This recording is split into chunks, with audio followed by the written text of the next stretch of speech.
रायगडाच्या पायरीवर मावळ्यांनी सांडलेल्या रक्ताचा साक्षीदार ज्यांना होता येतं त्यांनाच निष्ठा कळत असते आणि त्यांना चवदार तळ्याचं पाणी समजत असतं आणि त्यांनाच भिडेवाड्यातल्या वर्गातल्या सावित्रीनं फळ्यावर गिरवलेल्या पहिल्या अक्षरांचा अर्थ ही त्या निष्ठावंतांनाच कळत असतो. मेंढरांना त्याची किंमत नसते. आणि असं बोलल्यावर मला मारते ती. खरं बोललं की मारते. मी बातम्या बघतोय साहेब 2 दिवस. लोक म्हणतायत साहेब भेटत नाहीत, साहेब जवळ येत नाहीत. मला प्रश्न पडला, कोरोनाचा काळ आठवला मी. तर आमची आजी टीव्ही बघत असायची, पण आजी घाबरत नव्हती. टीव्हीत फक्त उद्धव साहेबांनाच बघायची. का माहिती आहे? माझ्या आजीला टीव्हीत दिसणारा मुख्यमंत्री तिच्या लेकासारखा वाटला. माझ्या आईला आधार देणारा जवळचा कोणीतरी संकटाच्या काळात आहे ह्या सख्या भावापेक्षाही जवळचा भाऊ वाटला. आणि आम्हाला हा मुख्यमंत्री मामासारखा वाटला.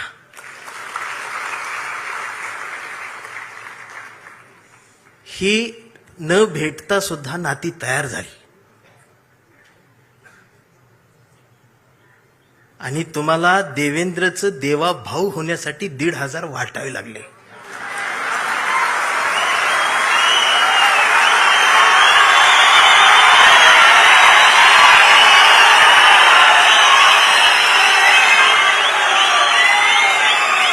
आणि बहिणीच्या ताटात दिलेली मतांसाठी जी ओवाळणी निवडून आल्यानंतर ती काढून घ्यायला भाऊ विसरला नाही. आणि तुम्ही भाऊ झालात असं बोलल्यावर मला मारते. नाही, ही टीका नाही. माझं त्यांच्यावर बी प्रेम आहे. मी सगळ्यांवर प्रेम करतो. मला ते फार आवडतात, पण ती विरोधी पक्षात असल्यावर जास्त आवडतात. विरोधी बाकावर मला त्यांचं जास्त आवडतं, प्रेम आहे त्यांच्यावर. इकडं आले ती तोडती ती फोडती ती. तोडा फोडा राजकारण करा. या राजकारणाची व्याख्या आता बदलली पाहिजे. माणसं जोडा, घडा आणि मराठी मन घडवा, हे सांगायला मी आलोय. काय आम्ही करून ठेवलंय? भस्म्या झाल्यासारखं काय चाललंय आमचं? एक तर काहीतरी होईल.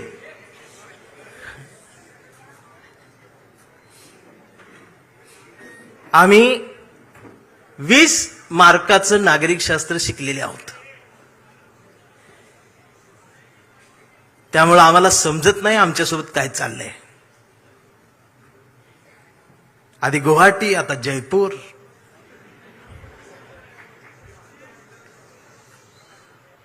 ह्यो मतदान केलेल्या प्रत्येक मतदाराचा अपमान आहे. लोकशाहीचा अपमान आहे. संविधानाचा अपमान आहे.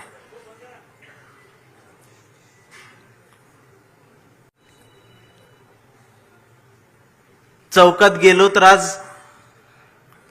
कोण म्हणतंय मी हिंदू, कोण म्हणतंय मी मुस्लिम. आधी 2च होते, बरं होतं. आता त्यात भर पडली, त्यात उपवर्गीकरण झालं. कोण म्हणते मी मराठा, मी चांभार, मी बौद्ध, मी माता, मी ह्या, मी त्या. मग मी मध्ये जाऊन म्हणतोय मी मराठी, मी भारतीय. मग मारत्यात. मग म्हणते हे नवीन काय आलं? मी म्हणतोय मी जुना आहे, कडूनो. आता हे कडू काही शिवी नाही. कडू ही महाराष्ट्रातलं प्रसिद्ध आडनाव आहे.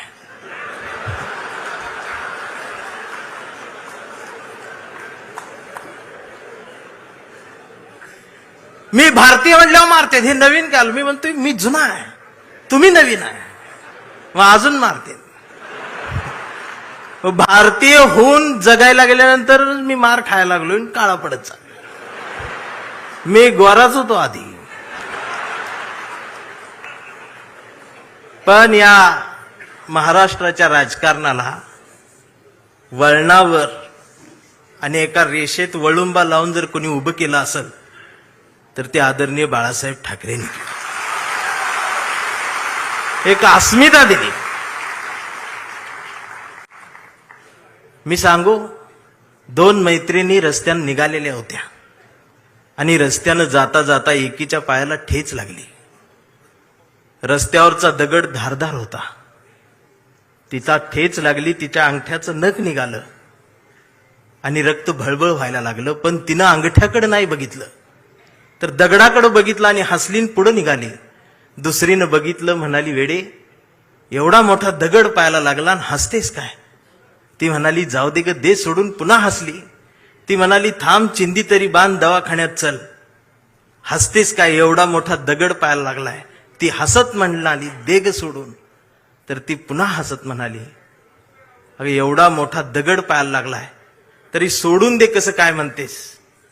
तिनं हसत उत्तर दिलं. ती म्हणाली, अगं माहेरच्याच वाटेवरचा दगड होता, त्याचं एवढं वाईट वाटून काय घ्यायचं? म्हणजे माहेरच्या वाटेवरच्या दगडावर प्रेम करणाऱ्या लेकूरवाळ्या माहेरवाशिनी पुरींचा हा महाराष्ट्र झाला.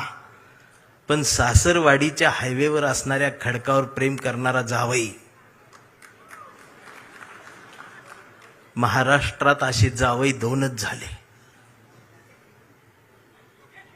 मला बाळासाहेब का आवडतात खरं सांगू, आमच्या निखिल वागळे साहेबांना त्यांनी शेवटची मुलाखत दिली होती. मी ती अधूनमधून सारखी बघतो.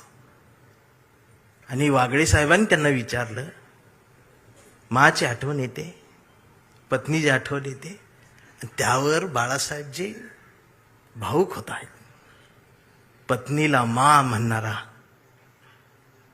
एवढा कणखर माणूस डोळ्यात पाणावतो आणि खिशातला फोटो दाखवतो. हा एक बाळासाहेब.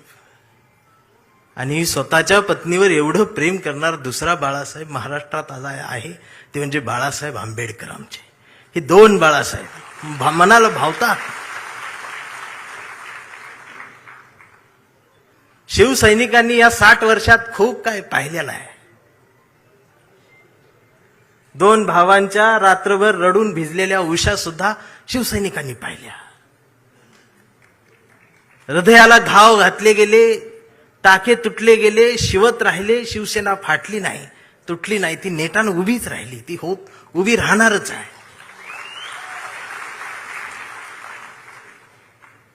आणि मला माझ्याकडे आज बघितल्यानंतर बरेच मला म्हणतील की आज हा इकडं कसा,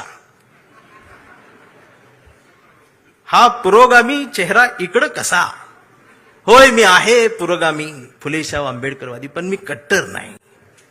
माझं प्रतिगाम्यांवरती प्रेम आहे. माझं प्रत्येक माणसावर प्रेम आहे. माझं या देशावर प्रेम आहे, भारतावर प्रेम आहे, माय मराठी मातीवर प्रेम आहे. आणि मला फोन कोणाचा आलता माहित आहे? संजय राऊत साहेबांचा फोन आलता.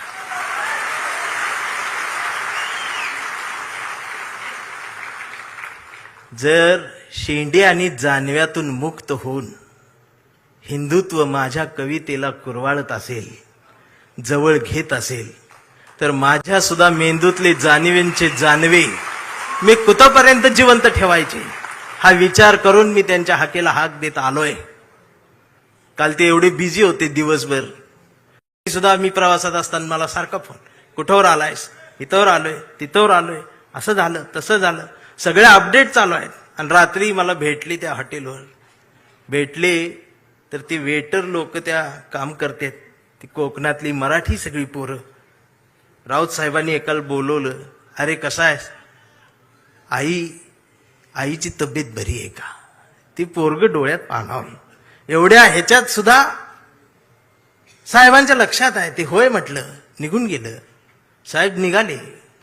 माझ्यासोबत आमचे राजेंद्र कांबळे भाऊ माझ्यासोबत आले. ते माझ्या बाजूला थांबले. मी राऊत साहेबांकडे असं एकटक बघतच राहिलो. आणि आमच्या भाऊला म्हटलं, कसलं हत्यार आहे रे म्हटली.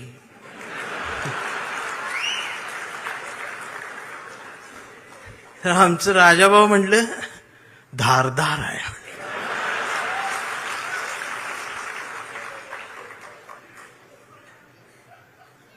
वैचारिक शहाणपणाचा विसर आणि घसरण महाराष्ट्राला झाली, ती पुन्हा भरून काढली पाहिजे.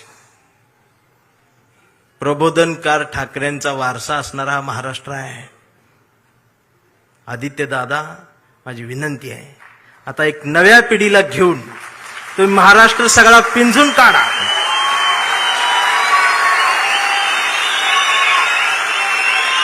मुंबईत काय आहे काय नाही मला माहित नाही, पण मी महाराष्ट्र सगळा एसटीन फिरतोय.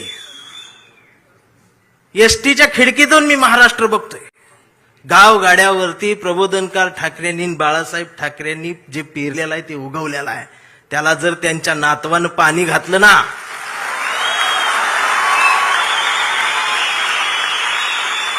तर एक नवा महाराष्ट्र उभा राहील आणि कुणाच धाडस होणार नाही असं हलायचं. म्हणून आम्ही प्रेम करणारी माणसं आहोत. हा आवाज कायम असाच राहू द्या. महाराष्ट्राला याची गरज आहे.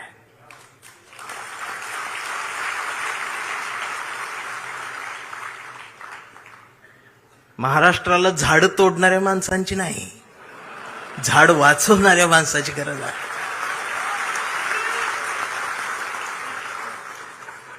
काय तोडलं पाहिजे? भविष्य दाखवण्यासाठी पुढे आलेला हात तोडला पाहिजे. भविष्य बघण्यासाठी उघडलेला डोळा फोडला पाहिजे.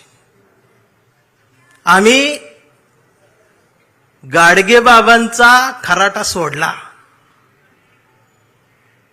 आणि बागेश्वर बाबाचं बॉट धरलं.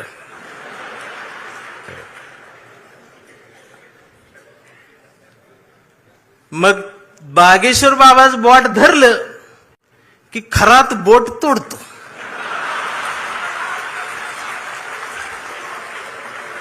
ही बोट तोडते ती.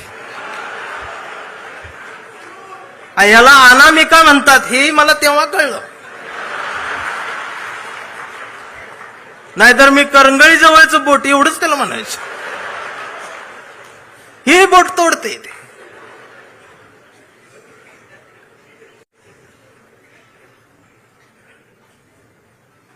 ओशनो जल पिले बस. चिंचेतला चिचुका 3 लाखाला इकला त्यानं.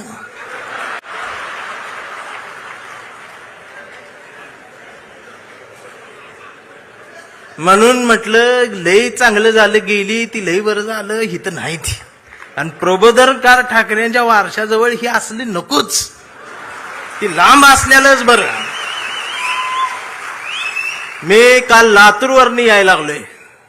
मी धाराशिवच्या मातीला स्पर्श करून आलोय. ओम दादा, मी त्यांच्या नावातलं जी राजे आहे ना ती काढून टाका तुम्ही. आता ती राजे निंबाळकरांच्या ओमच्या पुढं हा राजे शब्द शोभून दिसत नाही. हा राजेचा शब्द आमच्या वाजेंच्या राजाभाऊंला शोभून दिसत असतो. इतरांना त्याचा अंदाज येत नाही. राजाभाऊंच्या मला बोलू दे गिरा. नंतर अजून वाघाची डरकाळी बाकी आहे. राजाभाऊंच्या डोळ्यातल्या अश्रूंनी निष्ठावंतांच्या मनावर फुंकर घातली. साहेब, जो तुम्ही संस्कार दिला, हा संस्कार फक्त शिवसैनिकांसाठी नाही, या आमच्या पिढीतल्या येणाऱ्या कितीतरी पिढ्यांना तुमच्या डोळ्यातले अश्रू खूप काही शिकवून जातील.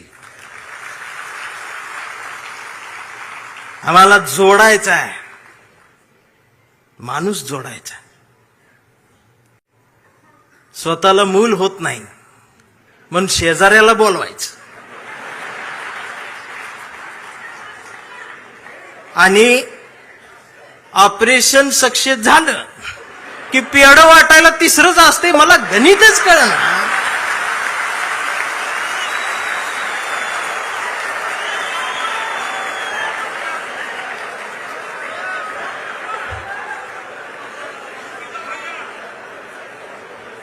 आमच्या अंबादास दानवे साहेब आहेत, माणसं जोडा.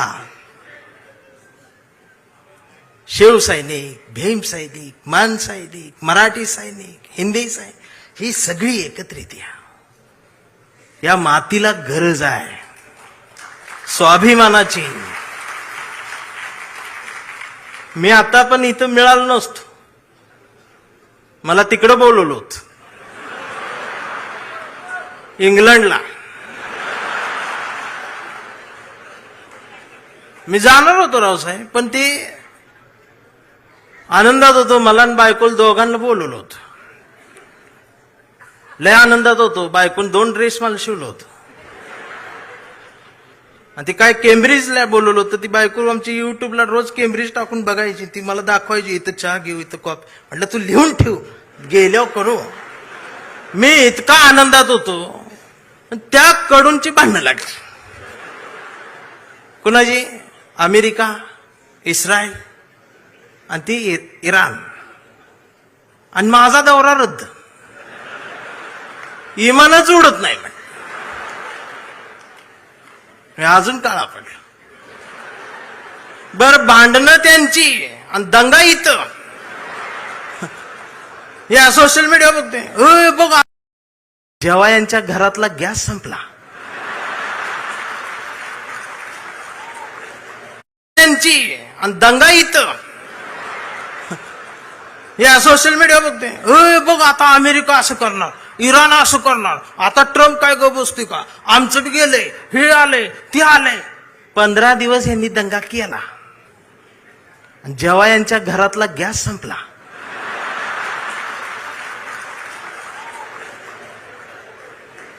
त्यावेळेला बीकॉम झालेली बायको पहिल्यांदाच चुलीजवळ आली.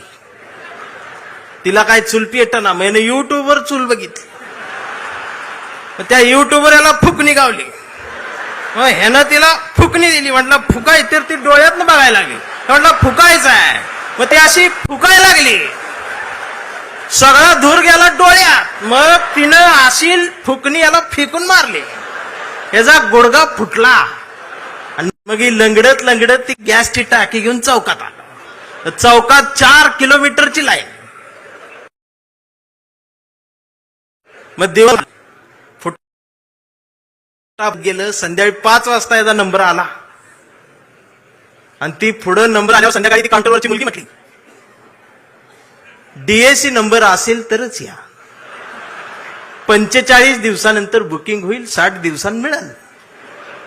याच्या लक्षात आलं 60 दिवस गुडगा फुटणार.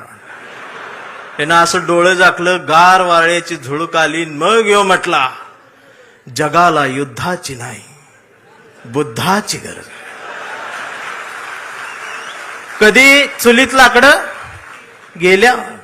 अहो, आमचं उपमुख्यमंत्री शिंदे साहेब सुद्धा टीव्हीवर पहिल्यांदाच नाव घेतलं. कधीच नाव घेतलं नव्हतं बुद्धाचं. ते सुद्धा पत्रकार परिषदेत म्हटले, जगाला युद्धाची नाही, बुद्धाची. बायकोन मला बघितलं, लोक हे काय म्हणतात. मी बघितलं तर ते खरंच म्हणत होते, बुद्धाची गरज आहे. मग मी डोकसं खाजवत म्हटलं, ह्यांच्या बी घरातला गॅस संपलेला आहे.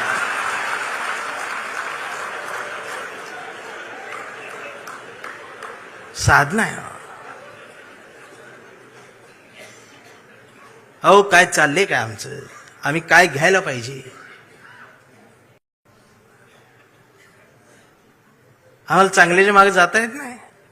राऊत साहेबांचं काल शब्द इकडे तिकडे झालं, लगेच अश्लील बोलले, हे म्हणले, ते हे फेक अकाउंट काढून ठेवलेत तुम्ही. ती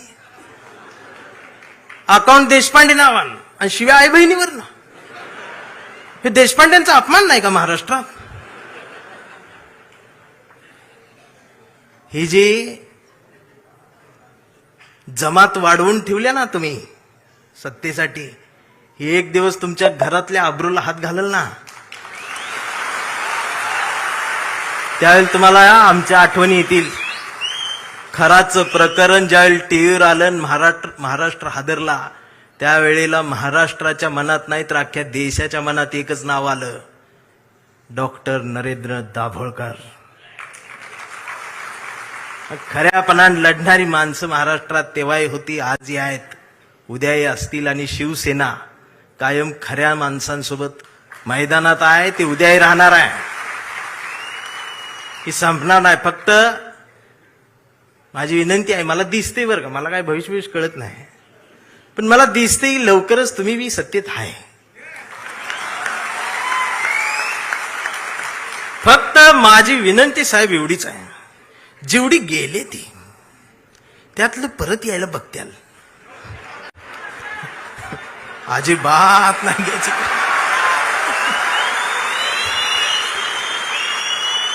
पाया पडतेली येऊन त्यांचं दुःख आहे हो, त्यांना तुम्ही शिव्या देऊ नका. मला माहित आहे, दररोज उद्घाटन करतात, दररोज सत्कार करतात, पण घरी गेल्यावर दार लावून रडतात. हे मग तर मलाच माहित आहे, दार लावून साहेबांचं नाव घेऊन रडतात.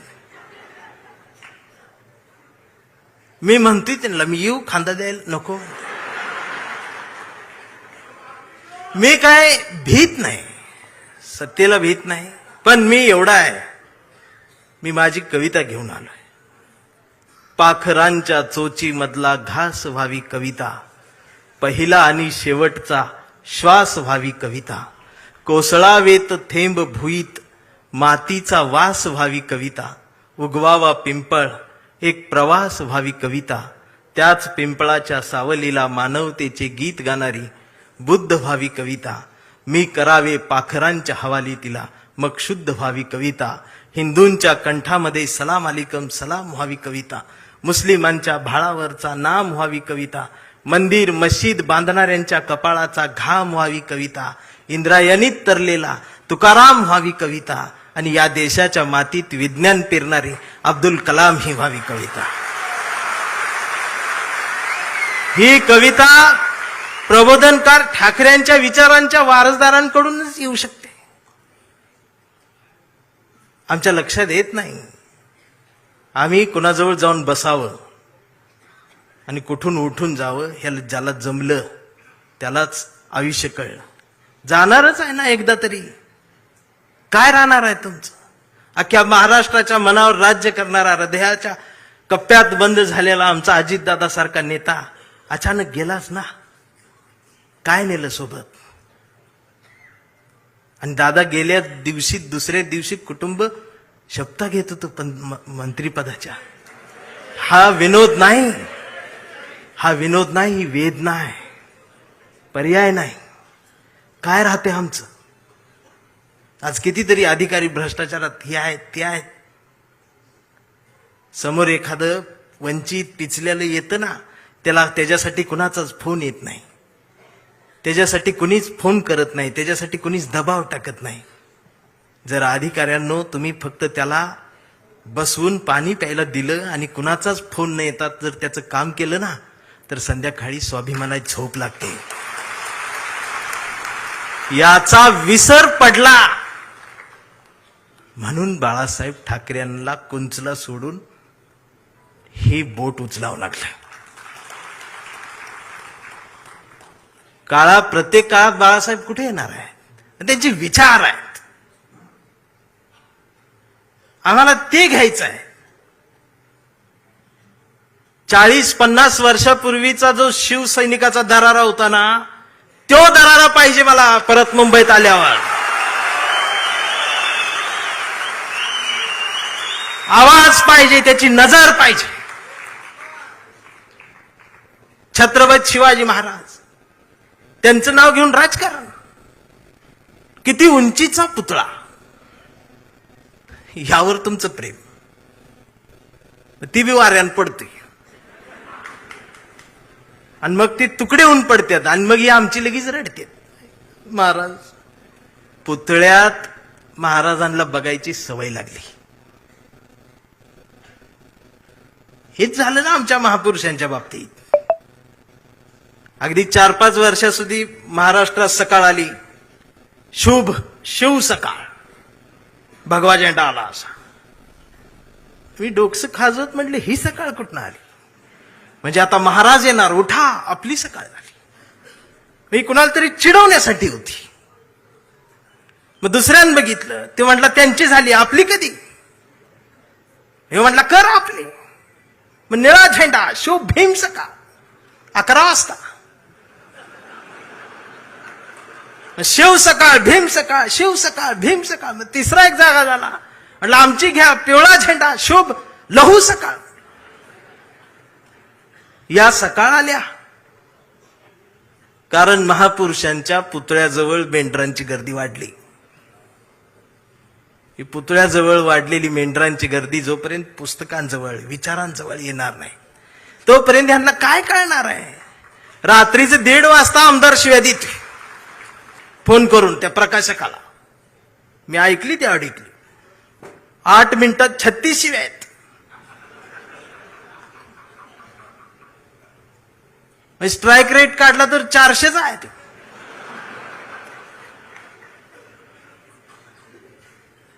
मला त्याचं वाईट नाही वाटलं, पण त्यांच्या घरी त्यांच्या मिसेस आहेत, आई आहे, मुलगी आहे, ही नीट बोलत असेल. आणि बाळासाहेब असते तर मातोश्रीवर बोलवून 400च्या स्ट्राईक रेट ना. बाळासाहेब नसले काय झालं, तुमच्या मनगटात तो विचार आहे ना, तो स्वाभिमान जिवंतच ठेवा. एक गरज आहे. आणि खरं सांगू आदित्य दादा, गावगाड्यावर शहराच्या चौकात झोपड्यांमध्ये एक हुंदका आहे, एक हंबरडा आहे, जो राम कृष्ण हरी माऊली म्हणत एखाद्या नव्या ठाकरेची वाट बघत बसलाय.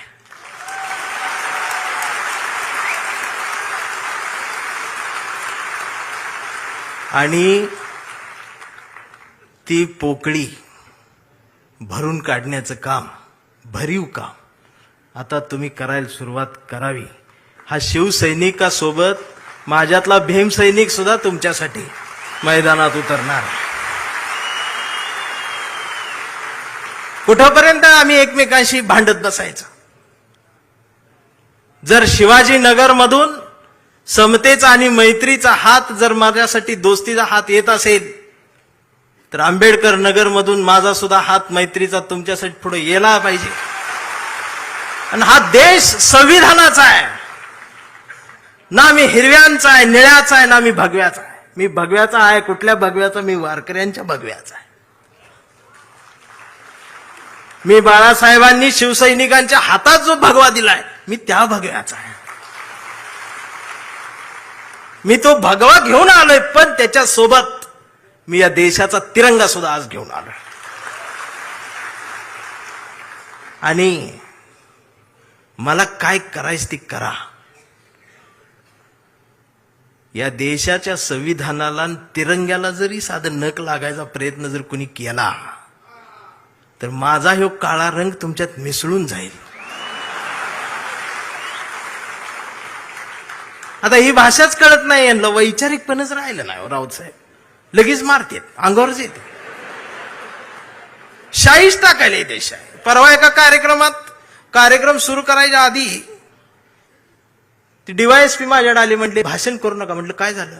काही संघटना तुमच्यावर शाई टाकायला.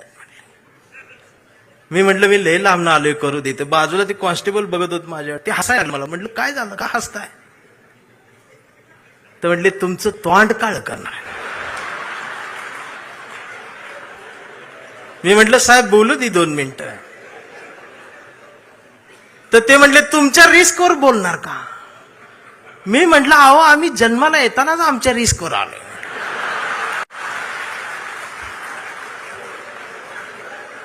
मी भाषणाची सुरुवात केली, म्हटलं जे कोणी शाई टाका आलेत त्यांना विनंती एवढी आहे, म्हटलं तुम्ही चुना आणा, अजून काय काळ घालणार.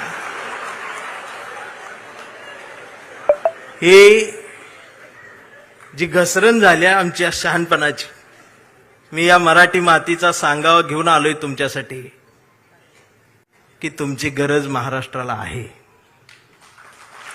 आणि महाराष्ट्र फक्त तुमचा आहे.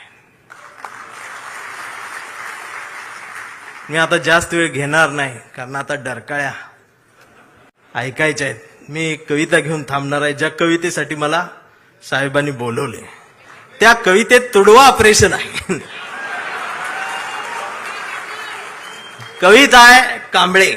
आता हा कांबळे कुठल्या एका जातीचा नाही, हा कांबळे भारतीय आहे, हा कांबळे मराठी आहे, हा कांबळे अस्मिता आहे, हा कांबळे स्वाभिमान आहे, हा कांबळे काय काय त्रास होत जातो त्याची कविता आहे. हा कांबळे शेंडीतून जानव्यातून मुक्त येऊन प्रबोधनकारांच्या जवळ आलेला आहे, फुलेशाह आंबेडकरांच्या जवळ आला, असा हा स्वाभिमानी आहे की आमचा कांबळे लय हुशार, हे कधीच नाही रडला, नुसताच कांडला करून.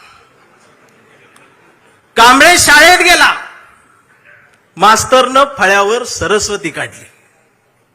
कांबळे शाळेत गेला, मास्तरनं फळ्यावर सरस्वती काढली, पण कांबळेनं पाटीवर सावित्री काढली. मग मास्तरनं चिडून कांबळेला असा तुडवला, असा तुडवला, असा तुडवला, पण कांबळे नाही रडला, नुसताच कांडला करून. कांबळे वयात आला, विशीत आला, मिशीत आला, कांबळे गुलाबी झाला आणि तिच्या प्रेमात पडला. मग तिनं विचारली त्याची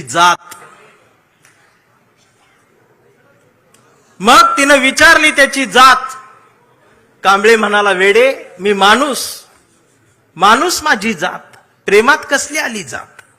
मग माणूस माझी जात म्हटल्यावर तिनं बरोबर ओळखली जात. मग तिनं बी कांबळेला असा तुडवला, असा तुडवला, पण कांबळे बी हुशार, नाही रडला, नुसताच कांडला करून. कांबळेचं लग्न ठरलं. घरचे म्हणाले मुहूर्त पहा. कांबळे म्हटला पटत नाही, प्रबोधनकार वाचा. नातेवाईक म्हणले सत्यनारायण. कांबळे म्हटला जमत नाही, फुले वाचा. भावकी म्हटली जागरण गोंधळ, बोकाट तरी कापा. कांबळे म्हटला पटतच नाही, गाडगे बाबा वाचा. मग घरच्यांनीच दार लावून कांबळेला असा तुडवला, असा तुडवला, पण कांबळे हुशार, नाही रडला, नुसताच कांडला. इथं कोण शाई वगैरे लावा आले का? चुना ना. मग कांबळे अशा चळवळीत आला. सगळ्या चळवळी अशा गट तट फुटून बिटून गेलेली. कांबळेला वाईट वाटलं. कांबळे सगळ्यांना वाटला, सगळ्यांनी एकत्रित या, देश समजून घ्या, महाराष्ट्र समजून घ्या. दिवसभर बोंबलत राहिला. मग संध्याकाळी सगळे एकत्रित आले आणि एकत्रित येऊन आपल्याच कांबळेला, आपल्याच लोकांनी असा तुडवला, असा तुडवला, पण कांबळे बी हुशार, नाही रडला, नुसताच कांडला. आणि आता कांबळे शिवसैनिक झाला.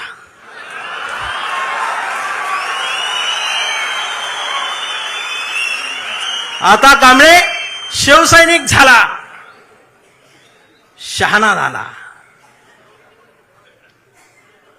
आमदार झाला, खासदार झाला, मंत्री झाला. मग त्याला फोडायसाठी सापळा रचला.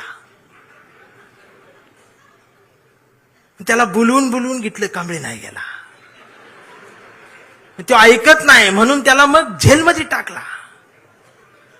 तिथं सुद्धा ईडीनं त्याला असा तुडवला, पण कांबळे तिथं बी नाही रडला, नुसताच कांडला आणि असा भगवा फडकवत जेलमधनं बाहेर आला. अरे महाराष्ट्राच्या इतिहासातला सुवर्ण अक्षरांनी, सोनेरी अक्षरांनी लिहिणारा जाणार तो इतिहास आहे. तो शिवसैनिक ज्या वेळेला न झुकता बाहेर आला ना, तेव्हा नाद नाही आमच्या रावसाहेबांना, नादच नाही. आता कांबळे वयस्कर झाला, त्याच्या परवा ते सोशल मीडियावर येडं झालेले. ते सोशल मीडियावर कोण आहे, निसर्ग चित्र येतं, त्याच्यावर लिहिलेलं असतं 70% डोळे बारीक करा. हे बारीक करतात आणि त्याच्यात येतं स्वामी दिसले पाया पडते. तो 70% डोळे बारीक करून स्वामी बघणाऱ्यांची जमात वाढली साहेब. अजून 30% डोळे उघडे आहेत ना, ती सुद्धा पूर्ण बंद व्हायच्या आधी उघडा, नाहीतर खरात घरात घुसल.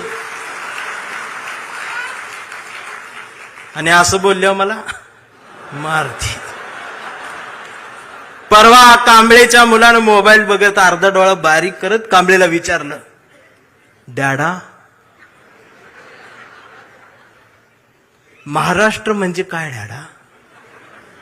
स्वाभिमान म्हणजे काय डॅडा? प्रबोधनकार ठाकरे कोण होते डॅडा? फुले शाहू आंबेडकर कोण डॅडा? आणि शिवाजी महाराज खरंच जन्माला आले होते डॅडा? आता मात्र कांबळे पेटला. अरार म्हटला, गावभर पेरलं आणि घरातच नाही उगवलं.